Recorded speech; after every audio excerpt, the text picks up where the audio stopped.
Check. You guys here now? Check. All right, I just had to unplug it and replug it in. Hey, focus right. Focus right. Stupid thing. You guys got us now?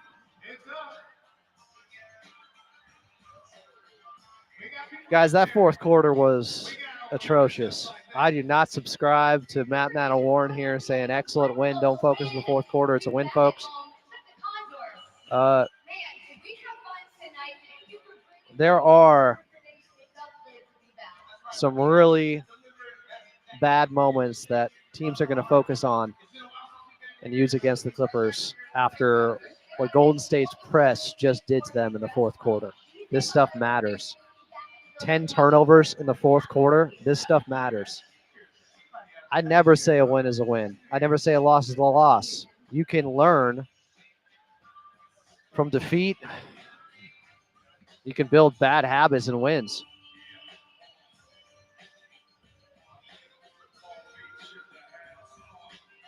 Bro, they have to be much better, Matt, when it comes to executing out of a press in the fourth quarter.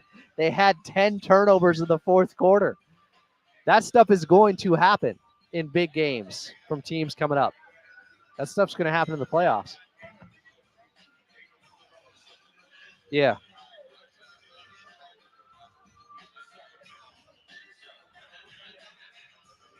Norm 3.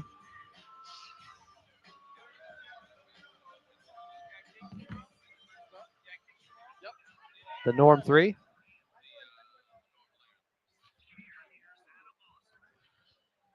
Clippers hold on and win 102-92 over the Golden State Warriors here at Intuit Dome. Welcome into your postgame show. I'm at Mosland.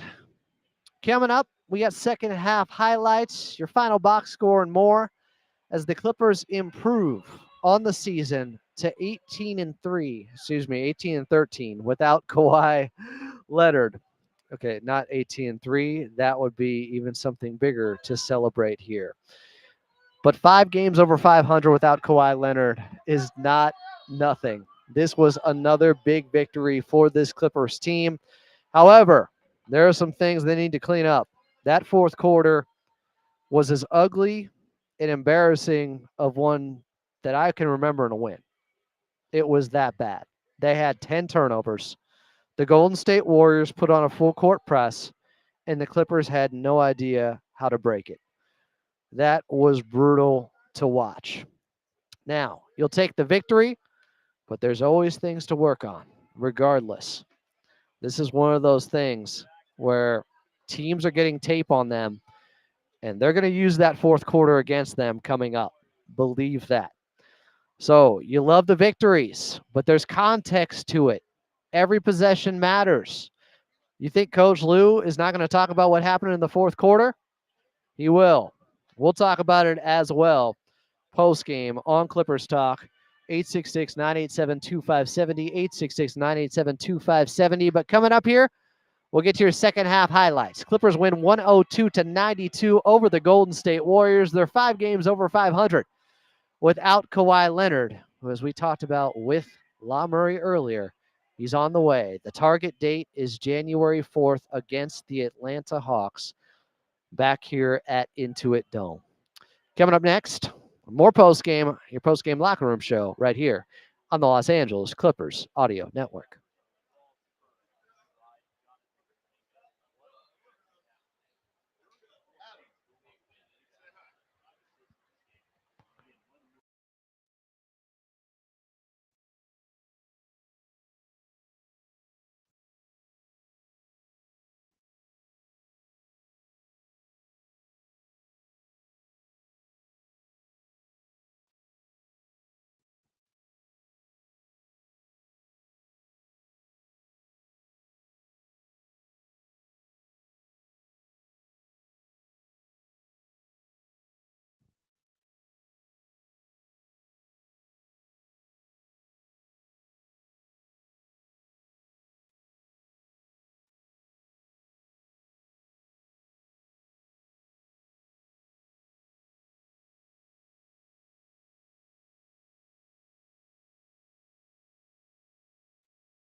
Check, check, 1, 2. Chat, you still got me? Daniel, can you hear me? Daniel.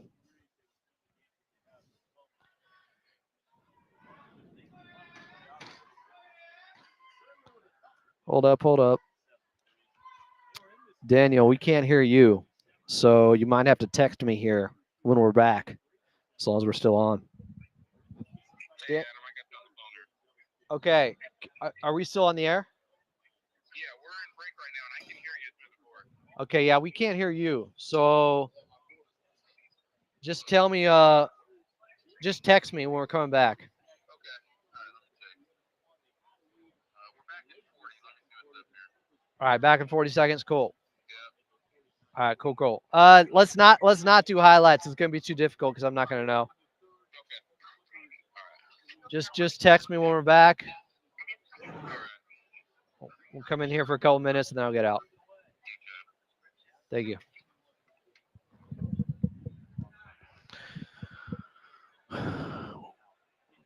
We're working through it, crew.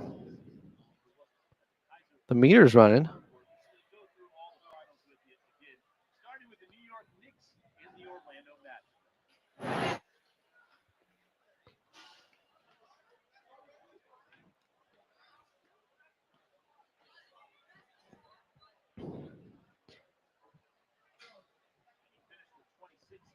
Clippers survive against the Golden State Warriors here at Intuit Dome with a final of 102-92, and survive because they had one of the worst fourth quarters I have seen really in franchise history at one point. I want to say they had about 6 points midway through the fourth.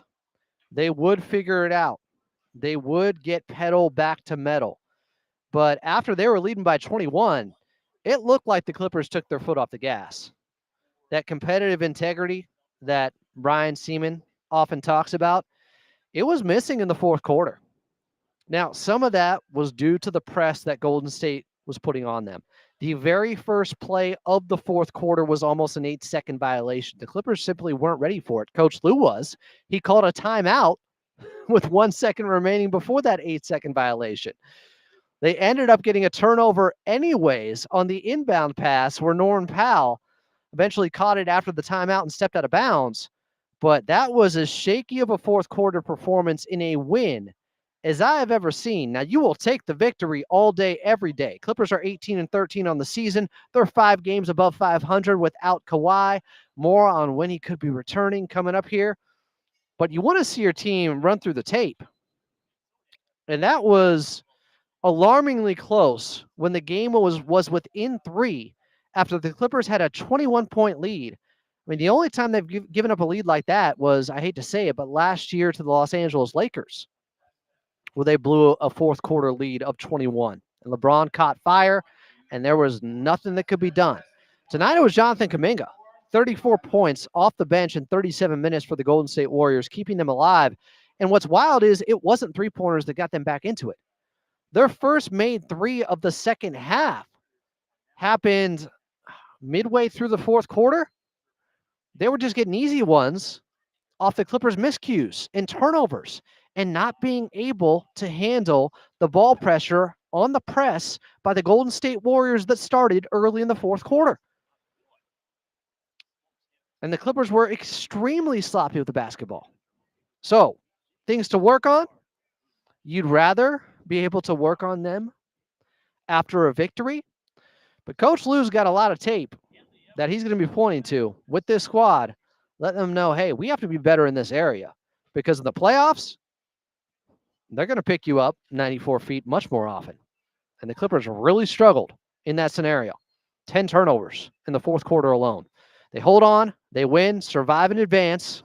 As we got some college games coming up here. It's not March Madness tomorrow, but first college games being played at Intuit Dome. Clippers win 102-92 here at Intuit Dome over the Golden State Warriors. We'll take a quick timeout. We'll come back. We got Clippers talk coming up on AM 570 LA Sports. And you're listening to the Los Angeles Clippers Audio Network.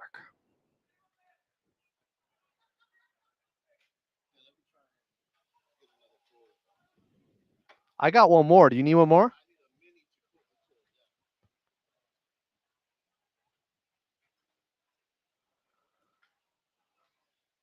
I don't think the timeouts were pointless.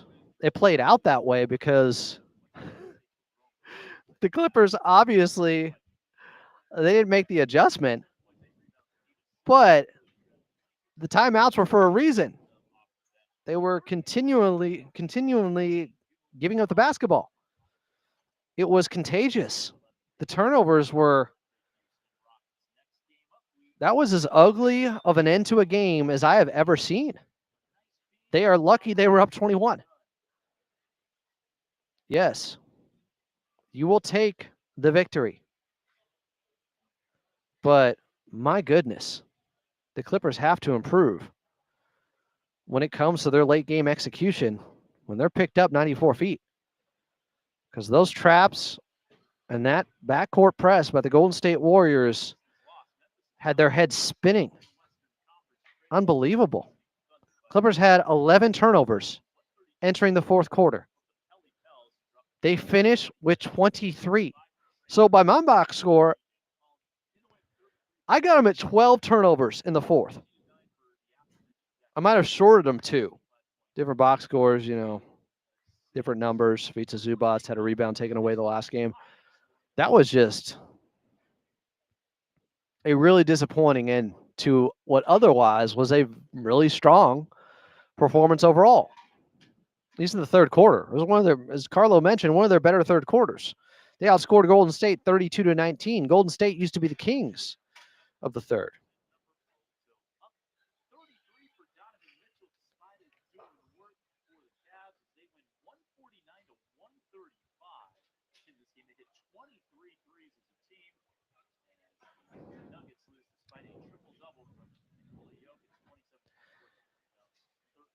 Clippers hold on. They win 102-92 over the Golden State Warriors as they limped across the finish line as it looked like a team that thought they had this thing wrapped up through three quarters. Not so. Game was within 3 points late, and the Clippers found a way to make just enough plays late in the fourth quarter to withstand a heck of an effort by the Golden State Warriors and a really poor effort by the Clippers. With those turnovers, by my count, off these two box scores, they had 12 turnovers in the fourth quarter.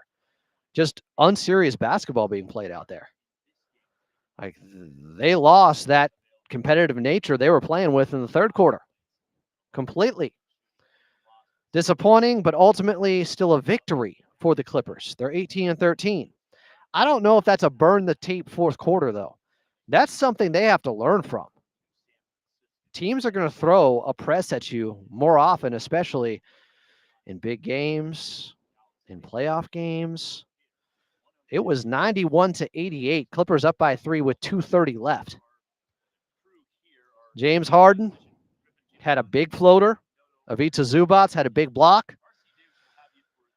The Clippers restored order a little bit. Ivica Zubac went 1 for 2 at the free throw line. They finally broke the press and had that alley-oop to Derrick Jones Jr. that put him up 96-88 with 1:21 left. And then the Norman Powell bucket put him up by 10.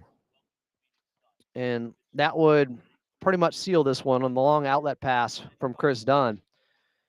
But a shaky end, some Jello jigglers end to this one for the Clippers. But they hold on. They win by 10, 102-92 over the Golden State Warriors. Clippers now head out on the road for 3, starting in New Orleans. They're taking on the Pelicans on Monday. 2 days off. Tip-off is at 5. Pre-game show at 4. Outside of Los Angeles, we are leaving you until then. But coming up next here on AM 570 LA Sports, it's Clippers Talk.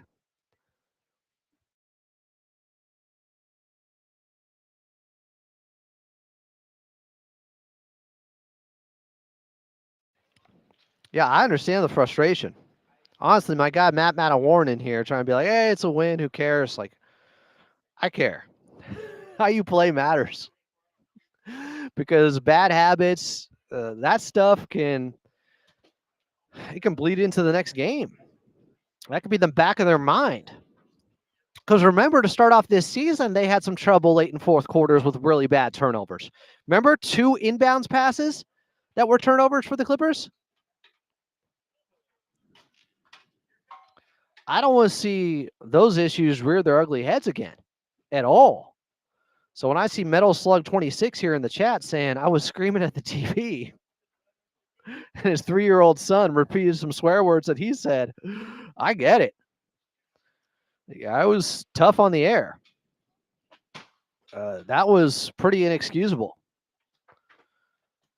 So, first of all, that was a great timeout by Coach Lou. I don't know how. When Coach Lou could see exactly what was happening early in the fourth quarter, with them not being able to break the press and calling multiple timeouts to try to get them pointed in the right direction, what more do you want? He did the right thing. That's on the players. You got to execute. And I mentioned it during the broadcast, but this might have been one of those times where they really missed KPJ and his ball handling late in the game. So, things to learn from. Now, you'd always rather learn after a victory. Always. Because this gave Coach Lou a lot of ammo to get their attention. Hey, you may have won this game. Don't be puffing your chest out too much. Great kid. Don't get cocky, as Han Solo would say, because you got to clean up that fourth quarter.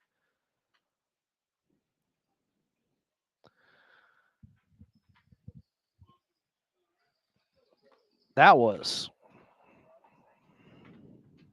If I go through the tape later and pull all those turnovers, head scratching. Looked like a team that just, they let go of it. They're just trying to run out the clock. And that's inexcusable.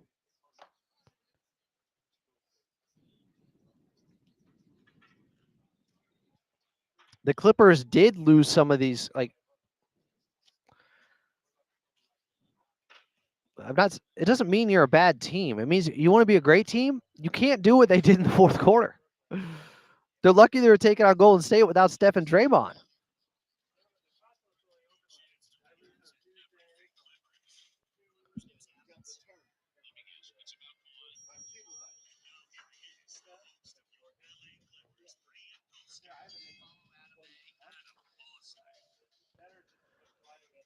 Clippers win ugly. It's better than losing pretty. They hold on 102-92 after a fourth quarter where they had 12 turnovers against the Golden State Warriors. But you will take the victory, and you will take a record of 18-13 after 31 games this season played, all of them without Kawhi Leonard. Welcome into Clippers Talk. I'm Adam Oslin. Appreciate you guys on the YouTube side or on AM 570 LA Sports. If you want to get on, 866-987-2570. 866-987-2570 is the phone number. If you need an update about Big Mike, well, he was complaining post-game, the big Golden State Warriors fan. My cousin, who I did a show with, was that yesterday? I think it was yesterday. Yeah, days are running together. He came on to give Golden State Warriors perspective. He's upset with Steve Kerr right now. He's pointing to this game by Jonathan Kuminga and saying, why doesn't Kerr play him more? This is a perfect example of that. Clippers 3-0 this season against the Golden State Warriors. And maybe bigger than the victory is the fact that it leads to the Clippers having the tiebreaker head-to-head against the Golden State Warriors in the Pac Div. They only have one more game between them and Golden State. So this could help keep Golden State below them in the standings. We don't know what they could be up to. Maybe they make a move. Maybe they bring in Jimmy Butler. I don't think they're giving up on this season. They're 15-15 now. Still some good performances. A really good third quarter by the Clippers where they played great, sound basketball, the antithesis of what we saw in the fourth quarter. First, you have Zoo to DJ for a dunk, even though the pass was to Norman Powell. Then Big Zoo spinning in the paint for a dunk himself in the third. Derrick Jones Jr., the steal to the two-handed dunk. Zoo, push pass to Norm for a reverse layup. I mean, they are executing out there. Remember, they were just up by, I want to say, 6 at the half. What was the score? Forget want to say. Yeah, 49-43. DJ has one of the quickest. Derrick Jones Jr. has one of the quickest second jumps I've seen since Sean Marion, who Coach Lou compared Trenton Flowers to recently. But Derrick Jones Jr. his second jump, crazy. He put them up by 10 in the third. That was their largest lead at that point. It was 59-49. And then the putback dunk he had with the left hand. That's one of the best dunks of the season by this Clippers team.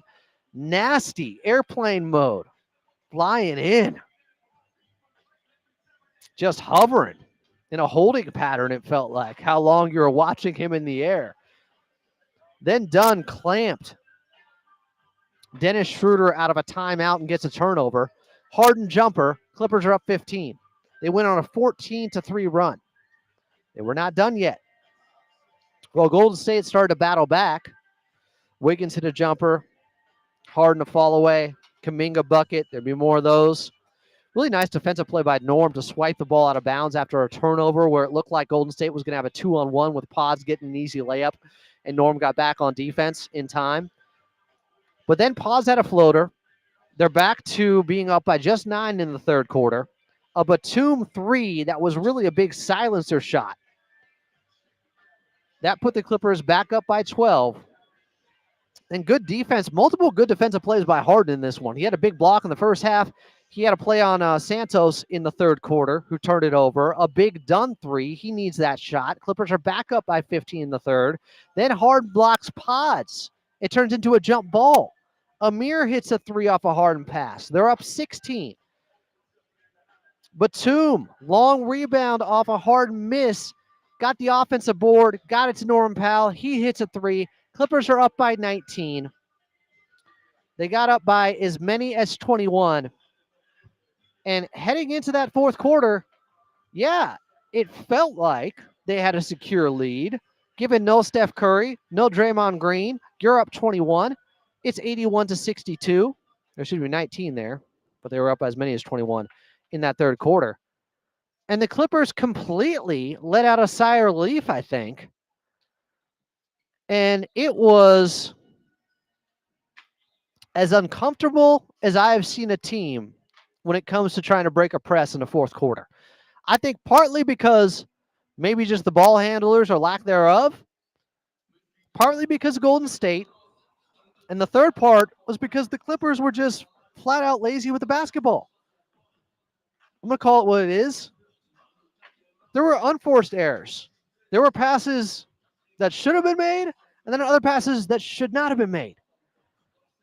That was a miserable fourth quarter. I have to be honest about that. You will take the win. But 12 turnovers in the fourth quarter by my box score, it's somewhere between 10 and 12 in a quarter. When you're trying to close out a game, all they needed was one run to put them away, and they couldn't do it. And it started the very first possession of the fourth, where they couldn't get it out of the backcourt. There's about to be an 8-second violation. Coach Lou calls a timeout. He saw what was happening. He calls another one early in the fourth quarter. 2 timeouts right away. I think he knew this was something they needed to work on and they needed to focus on. Obviously, the guys weren't able to execute whatever his message was. That was nasty, that fourth quarter. I'm not going to dwell on it to the point and say, yeah, it's still a victory. I'm not going to say it ruined the night or something like that. I am going to say other teams are going to look at this tape, because it has happened at times in fourth quarters late this season where the Clippers have had some really bad turnovers. They've had a couple on inbounds passes where they couldn't get the ball in or they threw it away. Grayson Allen had that steal for Phoenix against them, I remember.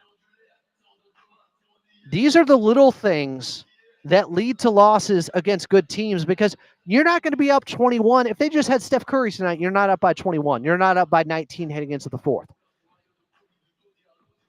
Fortunately for the Clippers, Golden State couldn't hit. They were 7 of 38 from distance. Clippers were 10 of 32. They were bad too, but Golden State shot 18% from 3. But what's amazing is they got back into this game, obviously, without making threes.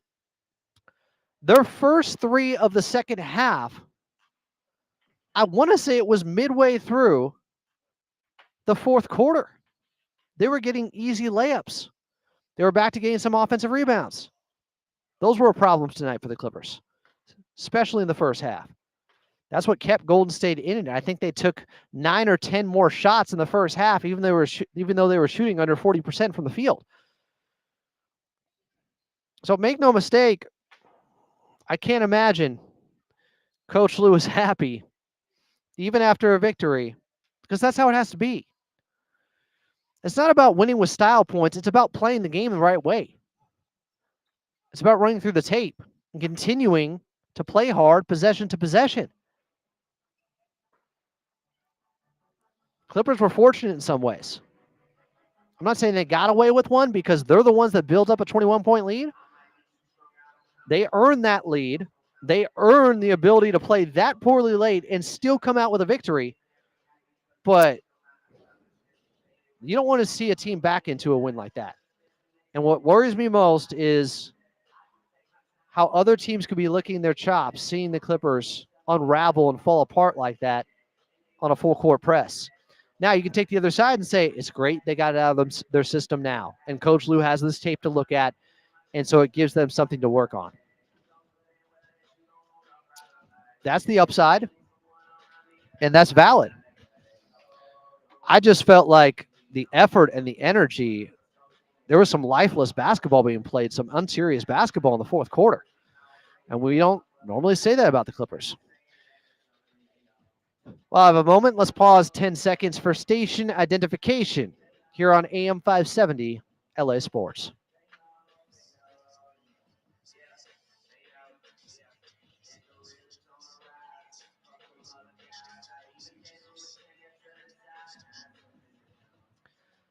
I think this is a great comment. We'll take a time out here. Sheriff OG said, I am concerned about Dunn being the second ball handler come playoffs. Terrible turnover started with him and infected everyone else. He had some of those bad turnovers in the backcourt like he had late in that game against Minnesota where he threw it right to Anthony Edwards. Dunn had a few instances of that in the first half. Another in the second half. I'm not picking on Chris Dunn, but he has to be better. He had 5 turnovers. Harden had 6. Norm had 4. Like, those guys cannot be turning the ball over like that because those are the ones you rely on. Now, without KPJ, they were missing an extra ball handler. Without Terrence Mann, you're missing one. But some of the Chris Dunn turnovers were very much of the head scratcher variety. And it's been a trend with him where he throws it to the opposition as he's getting the ball up into the front court. Don't like seeing that. Some warning signs in this game, maybe. But it gives the Clippers a chance to work on them while coming through with the victory still. And he threw it to Davis for that dunk in the second quarter. Trace Jackson Davis just threw it right to him. And I think the book is out. Like, this is why I still feel like, hey, you're looking at the guy, if you're watching on YouTube or listening to the guy on AM 570 LA Sports that has been telling you, I think they need another playmaker. That's the priority over a 4 or a backup big. Here's why, guys. Exhibit A, the game tonight. They need another guy with on-ball juice. We'll talk more about that coming up. This is Clippers Talk. I'm Adam Osland, and you're listening to AM 570 LA Sports.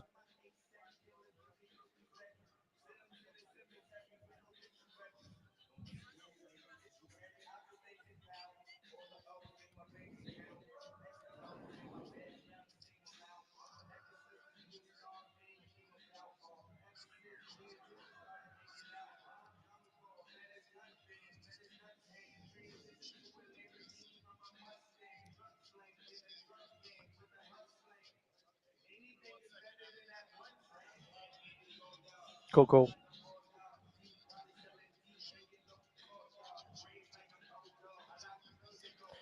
I'm not into the whole cliche, Ben Maller sports cliche, as he would say, a win's a win. Nah. You can build bad habits in a win. You can build good habits in a loss. And then that eventually gets you a win down the line. A game like this might get you a loss down the line with the way they played in the fourth. Oh, people agreeing with me now. Second ball handler. Y'all seeing what I've been saying now? Oh, yeah. Colin Sexton. A lot of people have been saying no, backup center. It's like, I wouldn't hate it, but I'm not as worried about that as I am about a seasoned secondary ball handler. Claw is going to have the ball in his hands a lot. There's no doubt. But I'm saying one more aside from that. So he doesn't have to bring it up. So James Harden doesn't have to bring it up. Because tonight was, man, yeah, a team that got flustered. Dunn gets flustered. Like he gets a taste of his own medicine tonight with the ball pressure that Golden State put on him, especially in the fourth.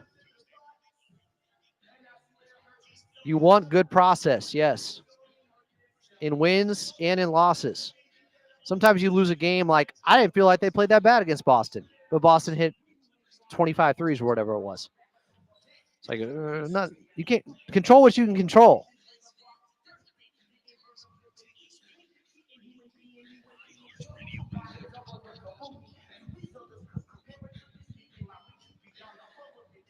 Clippers pull through after things got dicey. Things got sketchy late. It was a 3-point game with about 3 minutes left. Clippers hold on. They win 102-92 over the Golden State Warriors in a game where they led by 21 by 19 heading into the fourth quarter. And the Clippers had 4 points the first 5 minutes of the fourth. We were looking at a historically bad quarter at one point. It was unbelievably bad.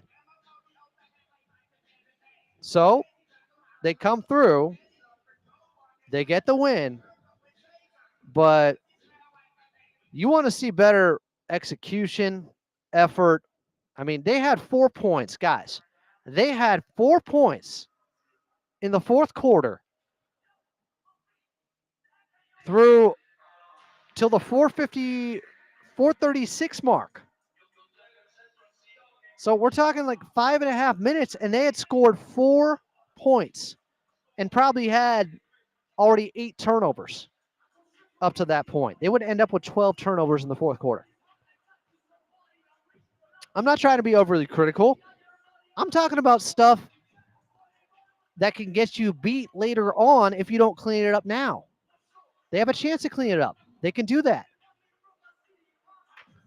And that is the positive.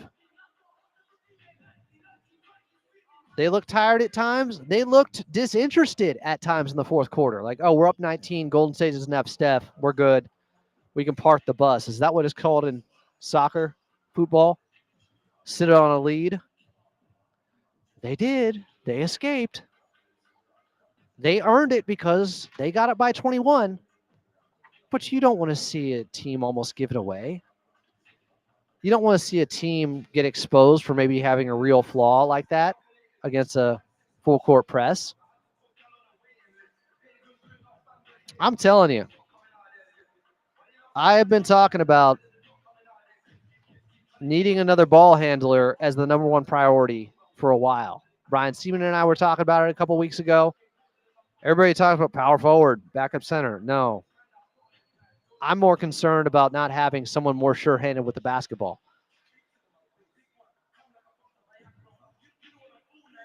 I was hoping when things got a little bit testy in the fourth quarter, when there was some pushing and shoving. Remember when they push and shove? It's only love. That would light a fire and bring the competitive intensity back out of the Clippers. You had that play with pods flying at Amir Coffey's knees. It wasn't intentional, but it was dangerous. It looked reckless. We called it the Draymond Green tribute on the air. That's what it looked like. I thought that might get more out of the Clippers. And look, part of it was just Vita Zubac was getting doubled. They still should have got the ball to him more because he was passing out of it all right. And they finally did. And he was kind of that safety valve release for them when they needed some buckets late. When, again, they had 4 points almost 6 minutes in to the fourth quarter. That's unbelievable. That's historically bad. So if you're wondering why, Adam's being overly harsh and just celebrate the wins, like, man, I'm looking ahead. I am looking at future games. I am looking at a team that is trying to build championship habits. That's what I care about. So yeah, I'm going to be overly critical at times when they win a ball game and have a fourth quarter like this. I can criticize and also praise some of their work tonight. The third quarter was damn near masterful. But the fourth was a disaster class. Yeah, if they traded for Colin Sexton, they'd probably have to give up Man. Man is an asset. I don't want to see him go, but the Clippers have to look at everything. I don't think anybody should be off the table in a year like this. And now we get the news that Kawhi Leonard is likely to be back, depending on how the next week goes. But the target date is in, according to La Murray of The Athletic. They're targeting January 4th, the next time they're back here at Intuit Dome, and they're taking on the Atlanta Hawks. If there's no setback between now and then, you would expect him to play. He's not going on the road trip because they play 3 and 4, so they don't have time for practices. So he's going to stay back here and practice with the G League team. Awesome. Everything's trending the right way with Kawhi Leonard right now. Great to hear, right? Nothing is set in stone because it depends on how his knee responds to these next practices. But if everything goes according to plan, according to La Murray of The Athletic, he's playing January 4th. Now, he'll be on a minutes restriction. But that'll be a sight for sore eyes. Charles is saying Sexton is too small. He's 6'3". I understand. It's not, 5'10". He's not CP3. Why'd they call a timeout 10 seconds into the fourth? Because Coach Lue said, they're pressing, and we're not ready for it. And they're about to have an 8-second violation. That's a brilliant timeout by Coach Lue to try to get their attention right away. Did the guys execute? No, but that's on them. Coach Lue did everything he could. He told them how to break the press. Why would they not call a timeout then? They're trying. Coach Lue had the mindset and a sense of urgency out there that, hey, we're going to keep playing the right way through the end of this game. It wasn't, I better hold on to this timeout in case it's down to a 3-point game late. That's not how Coach Lue was trying to play it. It shouldn't have come down to that. If the guys came out there and played the right way and understood what the Golden State Warriors were doing against them, but they didn't handle their ball pressure well at all. And Coach Lue saw it early and knew they had to do something about it. That's on the players. You can only teach them so much. Some of those turnovers, guys, that had nothing to do with Coach Lue. Think he's telling them to make those terrible passes? So, yeah, there's going to be some accountability. Appreciate you, Nick Ramos, for the super chat. Mo Bamba is a liability, he says. So you paid $1.99 to get that in all caps. Mo Bamba has not looked good the last 2 weeks at all. I thought he looked good the first 2 weeks back with the Clippers. Coach Lue said at practice yesterday, he's still learning. He's still getting up to speed. He didn't play so much early on in the season. But Mo Bamba has looked bad the last 2 weeks. No doubt about it. I hope he can turn it around. I think he can because he looked good early on when he first came in. Like, he was playing with energy and motor when he first suited up with the Clippers the first couple of games. I really liked what I saw. I said, okay, he looks better than Mason Plumlee. That's all I need. Somebody that plays better than Mason Plumlee did last season. Ryan Rojas said Miller lost his confidence. I agree. Jordan Miller, I think, is dealing with some confidence issues. He airballed a 3 in this one.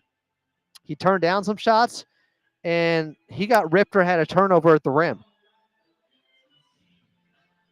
Teams are scheming for him now. They know what his strengths are. The scouting report's out. We'll take a quick timeout. I'm Adam Osland. Clippers win tonight by 10 over Golden State. This thing's got touch and go down the stretch, but they pulled it through. They're 18-13 on the season without Kawhi Leonard. More Clippers talk next, coming up here on AM 570, LA Sports.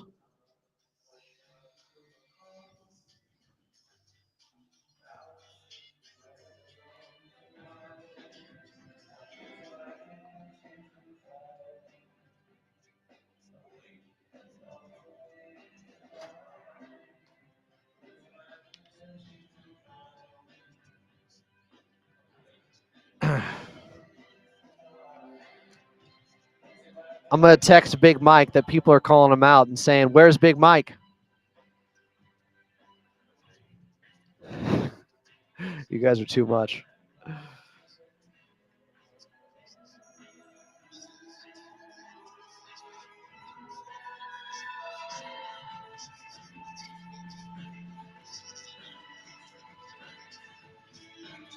I'll send Big Mike the link so he can know you guys are saying it in here. Appreciate you all. Speaking of accountability,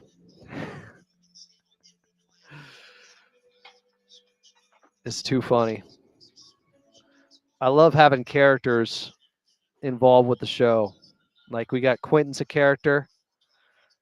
We got Bastian Schweinsteiger's a character. Different people in here have kind of made a name for themselves. They're contributing to the show. BJ and I are going to do a show tomorrow. Tomorrow at 10 a.m. Clippers Talk with BJ Matthews. Big Mike's laughing at the fact that people are calling him out.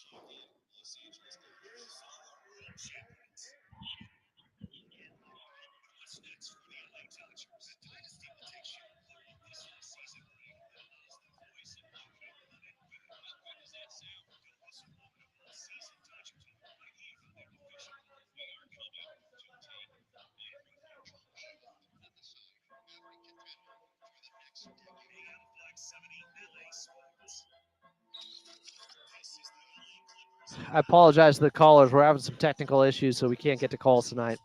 It's all good.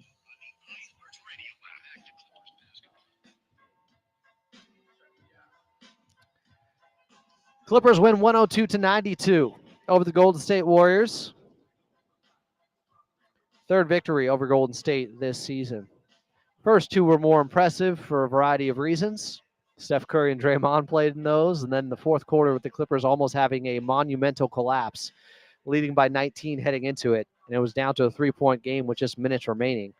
Huge three-pointer made by Norman Powell, a big floater from James Harden, some free throws, the alley-oop to DJ.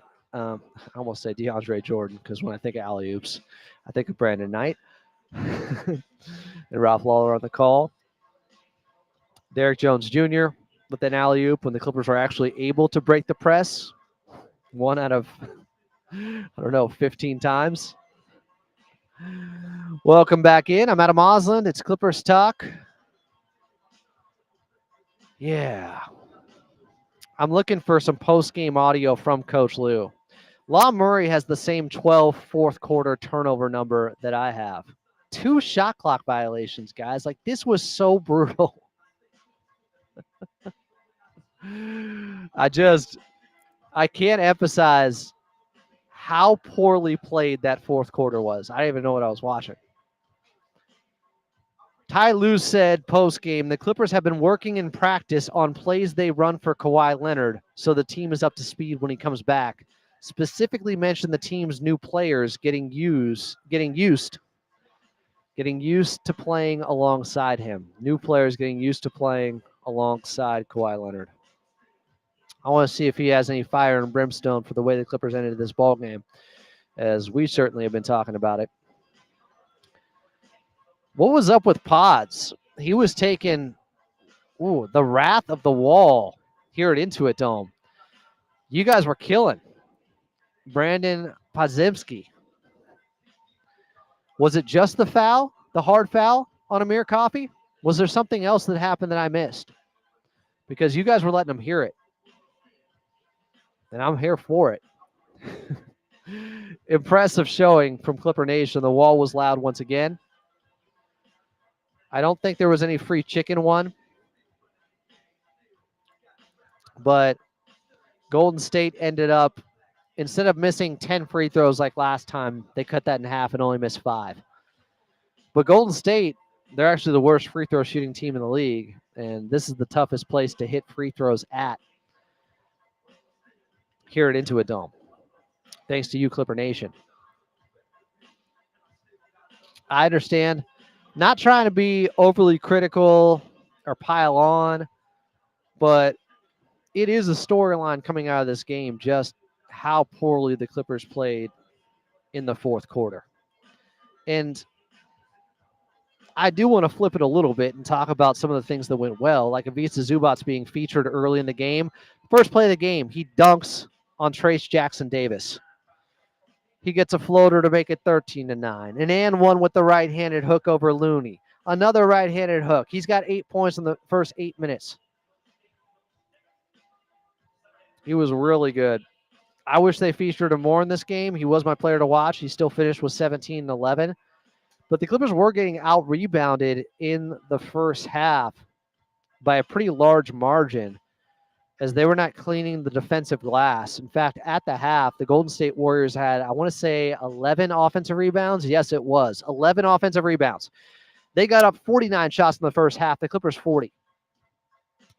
By the end of it, the rebounding numbers were 47-39 because the fourth quarter ended up going against the Clippers in that area. After they started to clean things up in the rebounding department, where after the third quarter, it was only 36-32, and the Clippers had 5 offensive rebounds in the third quarter compared to 2.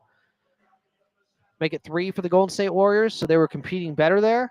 But the fourth quarter, Golden State got extra possessions out there again.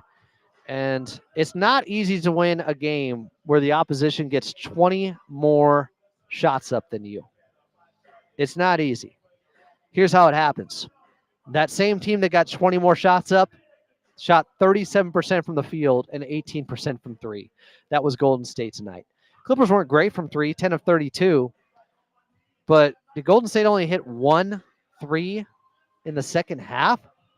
Maybe it was 2. They hit 1 3 in the second half. So wait, they're 6 of 21 at the half. They finish, oh my goodness, 1 for their last, what is that, 17? No, what is that? 38. Let me make sure my math is right here. It's hard. Yeah, they were 1 for their last 17 from 3. Golden State. I mean, that's fortunate. That's not only like great defense or Steph Curry not being there. That is a miserable, woefully bad, shooting like stormtroopers type of night. Clippers are now 5th in the West. I need to check out the standings, as normally we would have our guy Daniel West with a Western Conference update in the final segment, but we're having technical issues. I can't hear him, so I'll have to do it tonight, but he'll be back on Monday night. We'll take a quick timeout. We'll come back. We'll talk about the state of the Western Conference after the Clippers improved to, it should be 18-3. Why are they 17-3? Come on, ESPN standings. Update it. I'll have to go to NBA.com. Why would I ever trust the evil 4-letter? Clippers win 102-92 over the Golden State Warriors. I'm Adam Osland, and you're listening to Clippers Talk here on AM 570 LA Sports.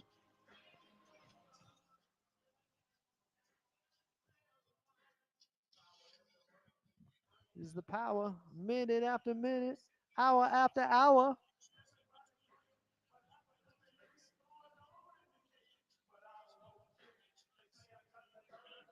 Daniel, text me what time I can get out here.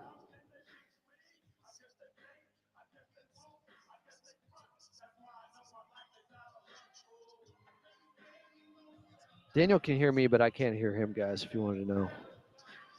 Or if we get out a little bit earlier than that. I'm guessing you got 2 more breaks in the hour after this on the 570 side.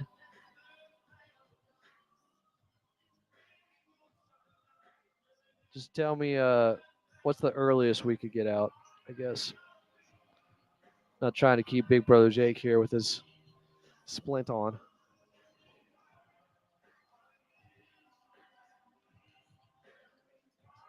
I don't know. I'll ask BJ tomorrow why people perceive him as not liking James Harden.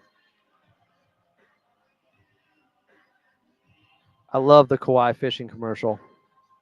Some good days, some bad games, some good days, some bad days.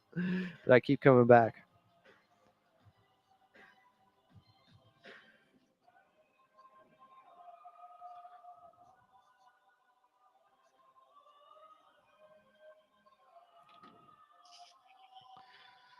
Everybody likes the fishing commercial.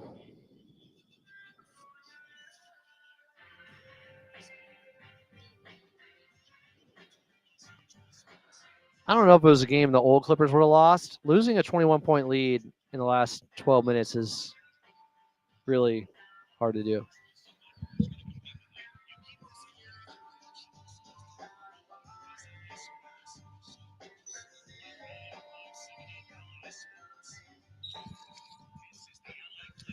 Taking you guys till 10:30 here on the West Coast.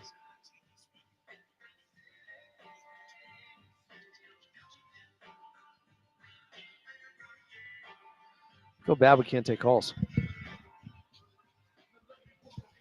I'm at a Moslin. This is Clippers Talk post game after they win 102-92 over the Golden State Warriors here at Intuit Dome, home sweet home.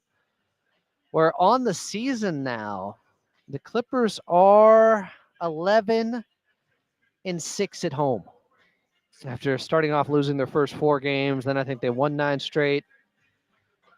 They get their 11th victory, their 3rd against the Golden State Warriors, so they have the head-to-head tiebreaker. That is huge because they're still only, 2 games up on the Golden State Warriors, I think, in the standings.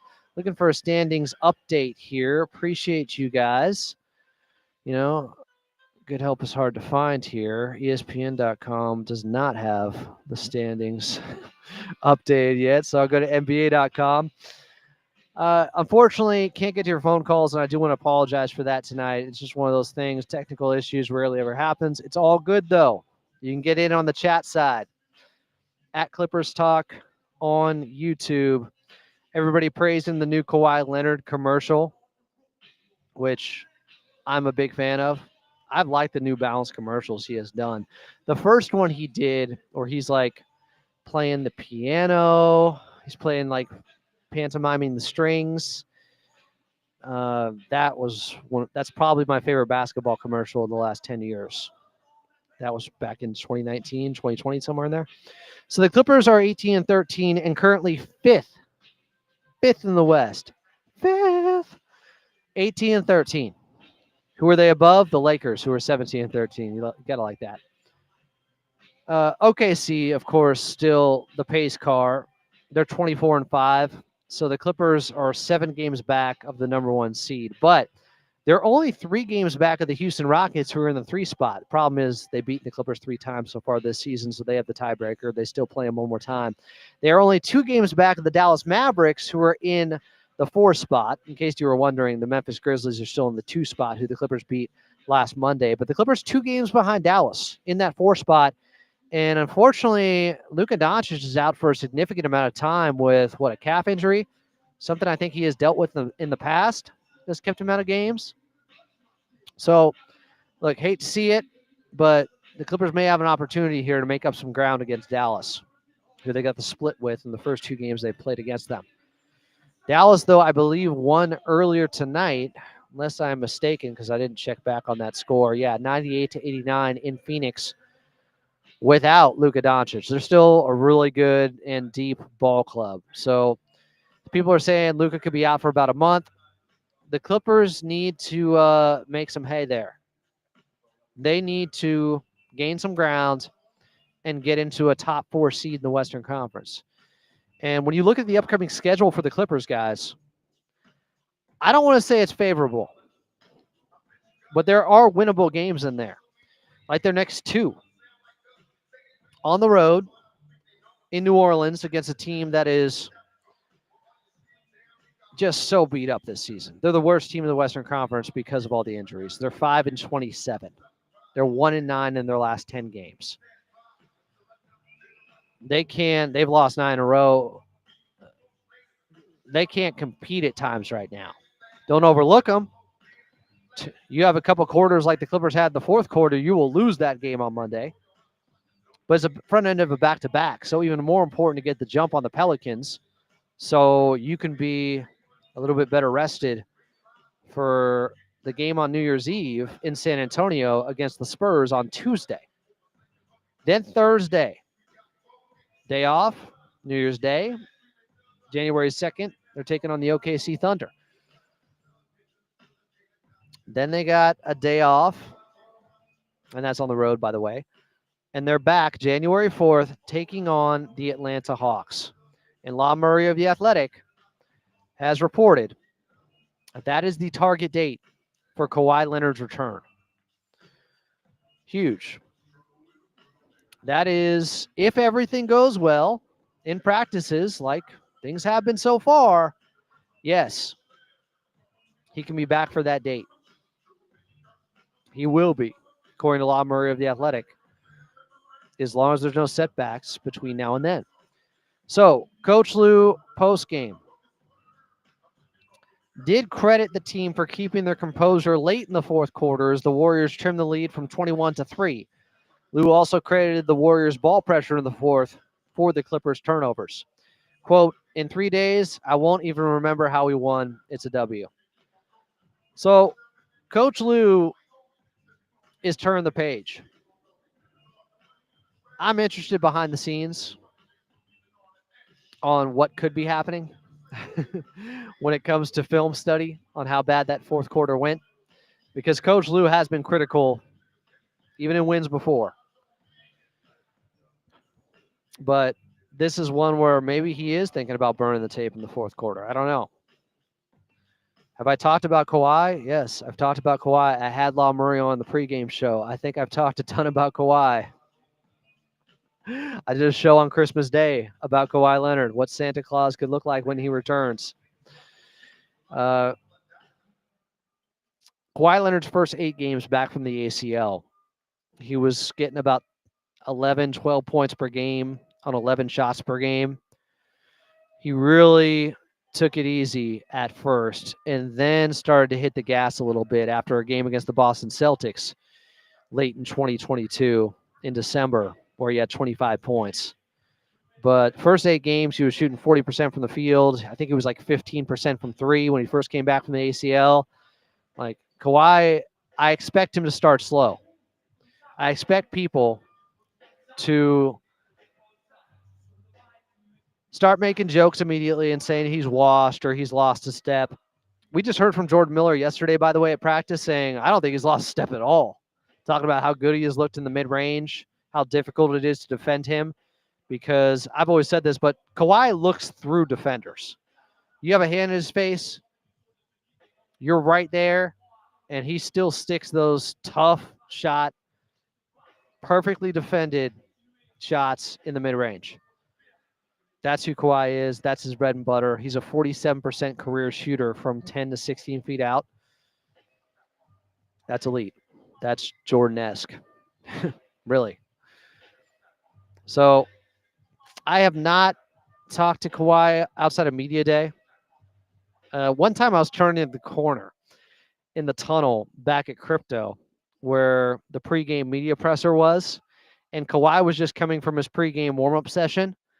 And he laughed and did the Kawhi laugh. He was laughing to something. He was talking to a trainer right in my ear as I was turning the corner. He passed right by me and did the Kawhi laugh in my ear. And that was a special pinch me type of moment because he is probably my favorite player in the NBA. Like before he was a Clipper. Because I just love guys that are two-way players like this. And the way he elevates his game in the playoffs.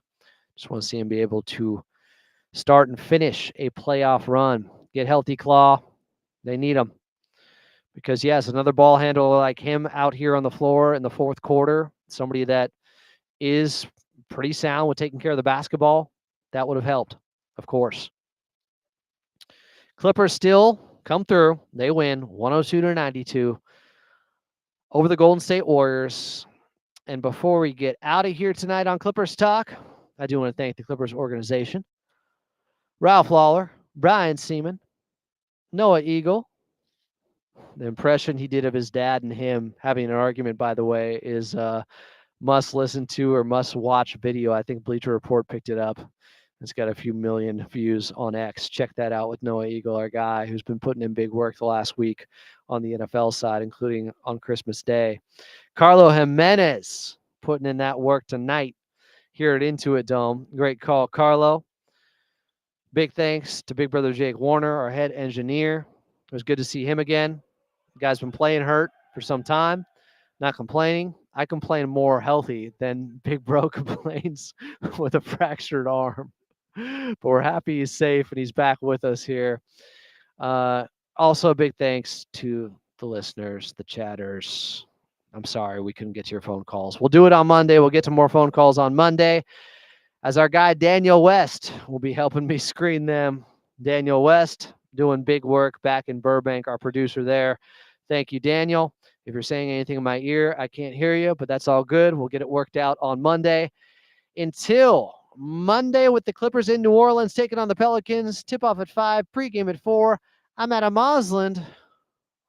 We'll talk to you then.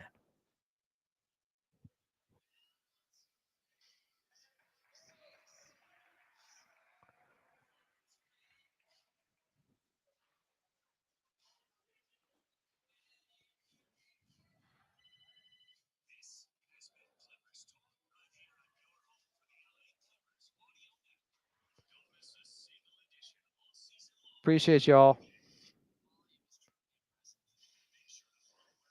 Big Mike, he's laughing at the fact that people are making fun of him in the chat and asking how he was doing. I sent him a link, so he's probably been seeing some of the messages you guys have sent, Nick. We'll talk to you guys tomorrow, 10 a.m. with BJ from the Pull Up Podcast. Love y'all. Be good. Be safe.